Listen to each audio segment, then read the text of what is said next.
So for step 25, the radio installation, well, you can see we're going to need to put in our receiver, the speed controller, the on-off switch, and then there's something kind of interesting here.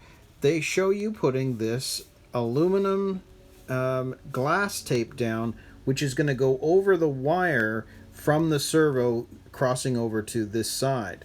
Not seen that before, so that's kind of interesting. And of course, we're going to end up attaching the motor at this point too. So I'll set this up and we'll put in all of the radio gear.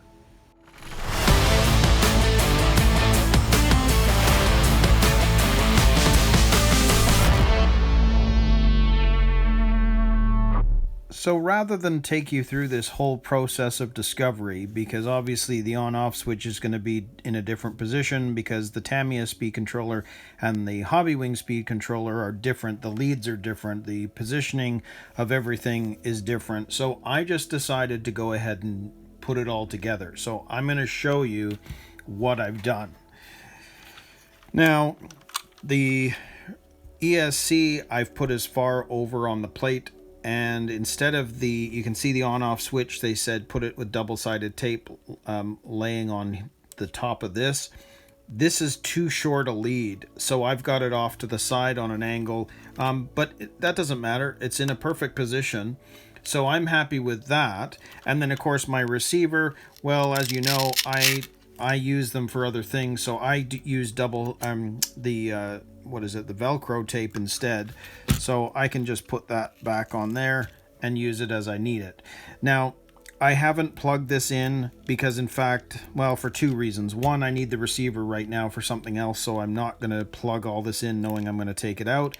And two, I still have to figure out how I'm going to do the cables, which I might have, kind of still use the zap straps, but have enough room that I can play and attach this when I need to. But the issue with this is the leads. Again, it's a Hobbywing, not the Tamiya. It's quite short. Like, look, I have these at full extension, and I've pushed these motor wires in to try and get as much length out of it as possible, but it still seems pretty tight, and we've got to put on the body mount posts on the end of that.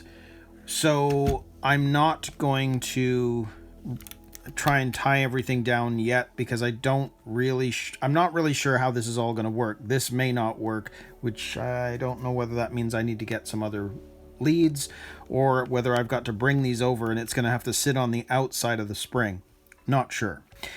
But there is one other thing worth pointing out. Notice that they show you putting the steering arm onto our servo. Well, I'm not doing that either because I think I'm going to have to wait until the wheels are on, because based on that 15 degree that they suggested, if I put this on, if you look at the wheels, they're not right. They almost need to be in like that a bit more, which means that this could have worked if I'd actually centered it, right? Because if this had gone to center where normally they are, you can see that that's more center, and then we could do some tweaks with the trim. But with it being over here at the 15 degrees, it's way off, which means for the trim, I'm going to have to bring it back to center anyway.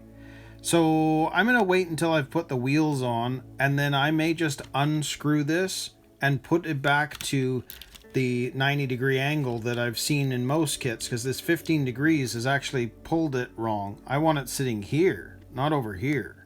So I think we could do better to just undo the screw and then put it to 90 degree instead, and then use the trims.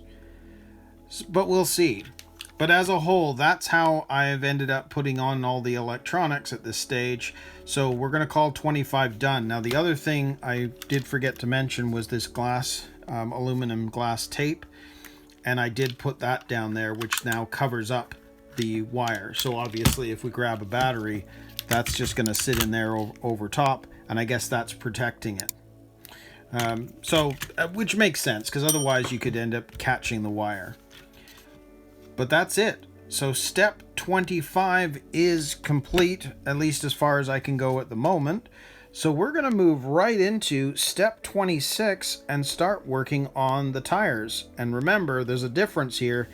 There are two types of tires on this car.